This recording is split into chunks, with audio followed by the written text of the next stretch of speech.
resfriado, né? E que os sintomas são mais intensos. A febre é mais alta, a dor no corpo é mais intensa, a mialgia é mais intensa. E a pessoa às vezes fica na cama mesmo, às vezes a criança fica prostrada, ela não consegue levantar e fica na cama, e o adulto também. Então é muito importante a gente definir que a gripe é uma entidade completamente diferente do resfriado comum. E a gripe é causada especialmente pela influenza no nosso meio, né? E o Covid também pode causar a gripe no nosso meio. E existem outros vírus, como o paraflu, como o metapneumovírus, como adenovírus. Todos esses podem causar a gripe, mas via de regra, 90% vai ser causado pela influenza. E aí, os que mais circulam são esses aí, o influenza A e o influenza B. O influenza A, o H1N1, o H3N2, que já está circulando no nosso meio. E o influenza B, que tem mais dois outros sorotipos. Então, esses são vírus diferentes dos vírus que causam resfriado comum. E a transmissão, tanto do resfriado comum quanto da gripe, é de pessoa para pessoa através das gotículas respiratórias, né? Então, quando a gente tosse, espirra e fala próximo até de 1 metro de uma pessoa, e quem está infectado vai transmitir. E é por isso que isso dissemina rapidamente nas creches, na escola. Imagina a creche que a criança pega um brinquedinho que a outra colocou na boca. Então você ainda tem as superfícies contaminadas com as gotículas, né? Com os que são chamadas de fomites, que eles vão fazendo a auto-inoculação. E o vírus fica aí, é bem resistente. Então esse período de incubação e de transmissibilidade, ele varia de um dia, 24 horas antes do início do sintoma, até 4 dias de você apresentando sintomas. Então, quando você descobre que você está com gripe, já está transmitindo, né? Por isso que ela se dissemina com uma facilidade tão grande. E é uma média de 2 dias de transmissibilidade. Lembrando que o pico de excreção do vírus ocorre entre 24 horas e 72 horas do início dos sintomas. Então, de 1 a 3 dias de início de doença. E depois ela vai reduzindo. Agora, as crianças, elas começam antes de 24 horas e elas transmitem por um período maior, até 7 a 10 dias. Então, a carga viral nas crianças é maior. E por isso que a gente vê, né? Elas estão na creche, às vezes pegam um rinovírus ou um vírus da gripe, passa para uma outra criança, aquele vírus sofre uma mutação numa outra criança, e aí ela fica isolada quando ela volta e a criança já pega o mesmo vírus, mas já mutado. E é por isso que nessa época do ano a gente vê essa disseminação tão intensa, porque os vírus saem, passam por um processo de mutação e a gente pega outros vírus, né? Então, na população infantil, essa transmissibilidade ela é mais intensa.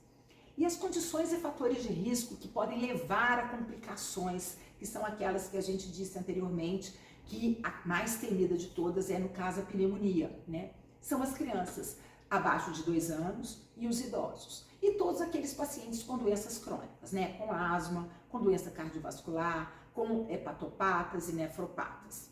Agora, atenção especial para as gestantes e para as mulheres no puerpério, especialmente para os recém-nascidos. Porque uma gripe em criança de 0 a 30 dias normalmente é um quadro grave que normalmente evolui para doença, para insuficiência respiratória. Então, muita atenção, tanto para a grávida quanto para a mulher no puerpério e os bebês abaixo de 30 dias. A identificação do vírus aqui em Juiz de Fora, ele é feito pelo Laboratório de Farmácia da UFJF, que é um centro colaborador da vigilância epidemiológica do município. E aqui a gente tem a grata satisfação de, com poucas cidades do Brasil, conseguir identificar que vírus está circulando.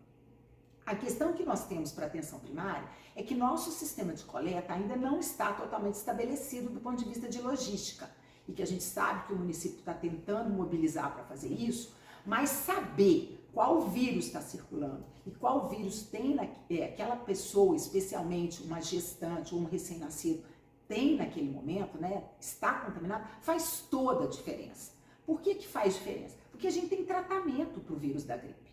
Diferente do vírus sincicial respiratório que nós vamos falar, e diferente do rinovírus, o vírus da gripe, o influenza, tem um medicamento e o município tem uma quantidade grande desses medicamentos para oferecer. Então é muito importante a gente saber exatamente se está circulando naquela população e se o influenza está lá. E aí, qual é o medicamento que a gente tem? A gente tem o oseltamivir na nossa comunidade. Depois eu vou mostrar para vocês os lugares de dispensação do oseltamivir aqui na nossa comunidade. E ele é uma droga importantíssima porque ela reduz os sintomas, reduz as complicações, especialmente a pneumonia e a hospitalização. Então, pensando na população de crianças menores de 5 anos, especialmente as menores de 2 anos, pensando nas gestantes e pensando nos idosos, que são a população para as quais nós vamos endereçar essa medicação, a gente precisa sim tentar fazer o diagnóstico e iniciar um tratamento precoce, porque nós temos 48 horas para iniciar esse tratamento para ele fazer efeito. Né? Mais do que isso, a gente não vai ter um tratamento tão eficaz e a gente pode comprovar isso na prática.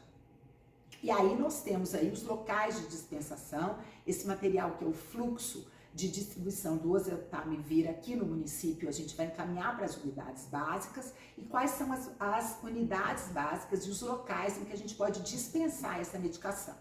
Também a dosagem está aí no fluxo que vocês vão ver, né? Especialmente voltada para os médicos que estão nos assistindo, né? Mas a gente tem as dosagens para crianças abaixo de 2 anos e para toda a comunidade fica disponível.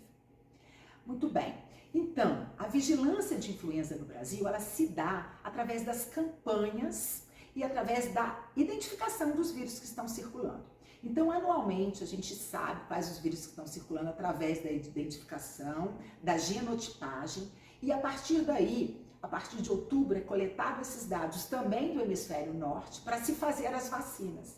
Então, todo ano a gente tem uma vacina adequada àqueles vírus que estão circulando, né? Então, todo ano pode ser que mude a nossa vacina. É por isso que a gente precisa tomar a vacina todo ano. E lembrando que é uma vacina de vírus inativado. Então, ela dá muito pouca sintoma clínico de reação. Não tem motivo para não se vacinar. E hoje a gente tem a vacina disponível no município e para todos os profissionais, né? Mas a gente tem que focar muito nesses aí, os idosos, as gestantes, as puérperas, os trabalhadores da saúde, os trabalhadores da educação, as crianças abaixo de 6 anos, né? Todos os profissionais, os professores e profissionais da rede, né, de saúde e a rede pública. Não tem sentido que a gente tenha um funcionário, um trabalhador de saúde que não esteja vacinado, né? Porque a gente precisa dar exemplo daquilo que a gente acredita.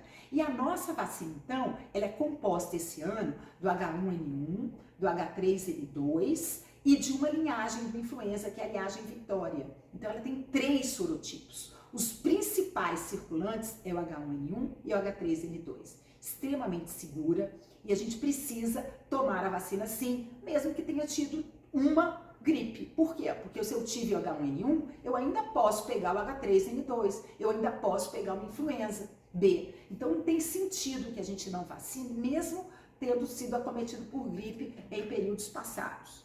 Lembrando, gente, que não tem por que não vacinar mesmo crianças com quadros gripais leves.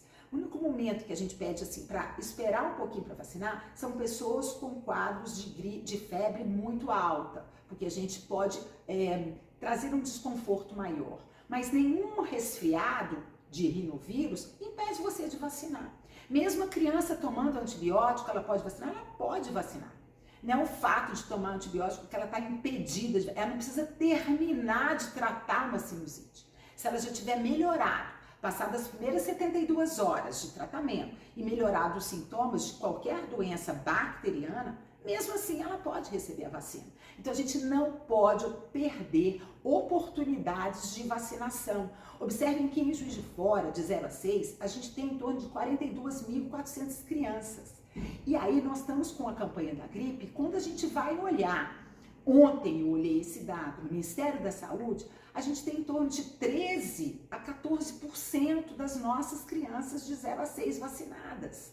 É muito pouco. Nós já estamos assim na beiradinha do inverno, né? Estamos num período importantíssimo que é o outono, que é o período de maior circulação desses vírus e na entrada do inverno. Então não tem sentido a gente estar com quase somente 10%, 12%, 13% de crianças vacinadas. A gente precisa aumentar esse número, não só das crianças, mas quanto dos idosos. E aí uma ideia, né? E aí pensando em Juiz de Fora, a gente tem uma população alvo para vacinar de 249 mil pessoas. E a gente tem 63 mil pessoas vacinadas entre gestantes, puérperas, idosos e crianças. Mas a nossa cobertura para criança ainda está muito baixa. Eu sei que nem tudo aquilo que está aqui no Ministério são material que vocês vacinaram, porque ele ainda fica defasado. Eu sei que o processo de passar, né, e eu vejo nas unidades todo mundo já repassando para o Ministério os dados, não chega, mas mesmo assim, mesmo esse número estando um pouco maior, eu acredito que está muito distante dos 90% que nós pretendemos assumir. E como é que a gente pode fazer? A Juiz de Fora lançou agora o Imuniza JF, que é um programa fantástico de imunização nos sábados.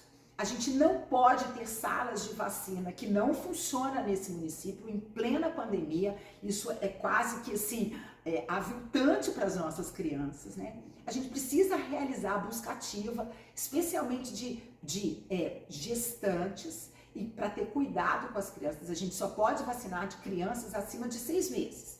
Mas quando a gestante vacina e quando a puérpera vacina, e todo mundo que lida com aquela criança, menos chance para se pegar uma gripe nessa criança abaixo de 6 meses, né? Então é a forma que a gente tem de proteger essas crianças abaixo de 6 meses. É cuidando de quem cuida delas, né?